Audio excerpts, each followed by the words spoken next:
नमस्कार, मी ऋषिकारत मित्रांनो, रेशन कार्डची ई-के-वाय-सी तुम्ही तुमच्या मोबाईलद्वारे घरबसल्या आता करू शकता.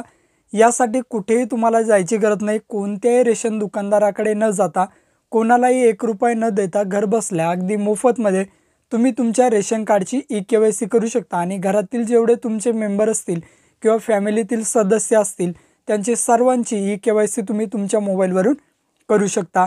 घरबसल्या मोबाईलद्वारे रेशन कार्डची ई-के-वाय-सी कशा पद्धतीने करायची याची ए टू झेड माहिती आपण या व्हिडिओच्या माध्यमातून बघणार आहे. तर मित्रांनो, व्हिडिओ नक्की तुम्ही शेवटपर्यंत बघा. आपल्या चॅनलवर जर तुम्ही पहिल्यांदाच आला असाल तर चॅनलला सबस्क्राईब करून ठेवा. असेच नवनवीन व्हिडिओ आम्ही तुमच्यासाठी घेऊन येतो. जर तुम्हाला काही विचारायचं असलं तर व्हिडिओला कमेंट करा. व्हिडिओच्या डिस्क्रिप्शन बॉक्समध्ये टेलिग्रामचा ग्रुप दिला आहे, त्यावरती तुम्ही अजूनही जॉईन झाला नसाल तर त्यावरती जॉईन व्हा. त्यावरती डायरेक्टली तुम्ही आमच्याशी बोलू शकता किंवा तुमचे प्रश्न आम्हाला विचारू शकता. नक्कीच आमची टीम तुम्हाला त्वरित प्रतिसाद देईल. चला तर या ठिकाणी मोबाईलवर रेशन कार्डची ई-के-वाय-सी कशा पद्धतीने करायची बघूयात. सर्वप्रथम मित्रांनो, तुमच्या मोबाईलच्या प्ले स्टोअर ॲप्लिकेशनवर यायचं आहे आणि या ठिकाणी तुम्हाला सर्च करायचं आहे मेरा ई-के-वाय-सी. अशा प्रकारे सर्च करा. सर्च केल्यानंतर एक नंबरला तुमच्यासमोर ॲप्स येईल. ॲप्स बघू शकता, अशा प्रकारचं डॅशबोर्ड आहे. मेरा ई-के-वाय-सी या ॲप्सवर तुम्हाला क्लिक करायचं आणि ह्या ॲप्स तुम्हाला इन्स्टॉल करायचं आहे. 5.1 MBचं ॲप्स आहे. तुमच्या मोबाईलमध्ये इन्स्टॉल करा. इन्स्टॉल केल्यानंतर या ठिकाणी ओपन दिसतंय, त्यावरती तुम्हाला क्लिक करायचं आहे. ॲप्स ओपन करा. एक नंबरचा पर्याय निवडा, फाईल युजिंग द ॲप्स, परत फाईल युजिंग द ॲप्स आणि face RD app not install, तर यावरती डाउनलोडवरती क्लिक करा. हे ॲप्स तुमच्या मोबाईलमध्ये फक्त तुम्हाला इन्स्टॉल करून ठेवायचं आहे. हे ॲप्स तुमच्या मोबाईलमध्ये लॉग इन होणार नाही.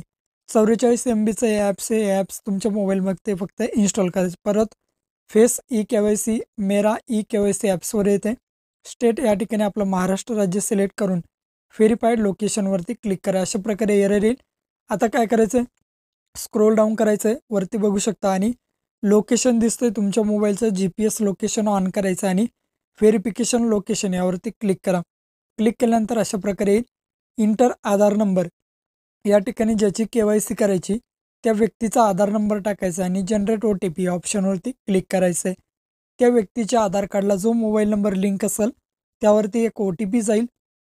तो OTP अशा प्रकारे या ठिकाणी एंटर करायचा आहे आणि हा जो कॅप्चा दिसतोय FVS स्मॉल आहे की कॅपिटल आहे ते बघायचं आहे आणि त्याच पद्धतीने खाली हा कॅप्चा या ठिकाणी तुम्हाला एंटर करायचा. आता मी सर्व इन्फॉर्मेशन भरून घेतो आणि सबमिट करतो. सबमिट केल्यानंतर तुमचं नाव, तुमच्या रेशन कार्डचं नाव, स्टेट दाखवलं जाईल. फेस ई-के-वाय-सी या ऑप्शनवरती क्लिक करा. आधी या ठिकाणी ॲक्सेप्ट करायचं आहे. फाईल युजिंग द ॲप्स याला परमिशनवरती क्लिक करा. एक नंबरची परमिशन द्या. अशा प्रकारे फक्त तुम्हाला सांगितलं आहे की तुमचे डोळे उघड म्हणजे लावायचे आहेत, ओपन करायचे आहेत, क्लोज करायचे. अशा पद्धतीने प्रोसीडवरती क्लिक करा. तुमचं या ठिकाणी चेहरा धरायचा आहे आणि डोळे फक्त तुमचे चालू बंद अशा प्रकारे ओपन करायचेत, लावायचेत. अशा प्रकारे तुम्हाला करायचं आहे. बघा मी कशा पद्धतीने करतोय, अशा पद्धतीने करायचं आहे. आता या ठिकाणी ई-के-वाय-सी तुमची सक्सेसफुली झालेली आहे. डेटसुद्धा आली. ओकेवरती क्लिक करा.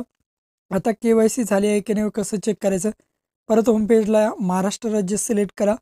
तुमचा आधार नंबर या ठिकाणी टाकायचा आहे आणि जनरेट OTP ऑप्शनवरती क्लिक करा. या ठिकाणी तुम्हाला जो तुमचा OTP आहे तो OTP या ठिकाणी टाकायचा आणि खाली कॅप्चा कोड दिसतोय तो कॅप्चा कोड टाका. सबमिट करायचं आहे.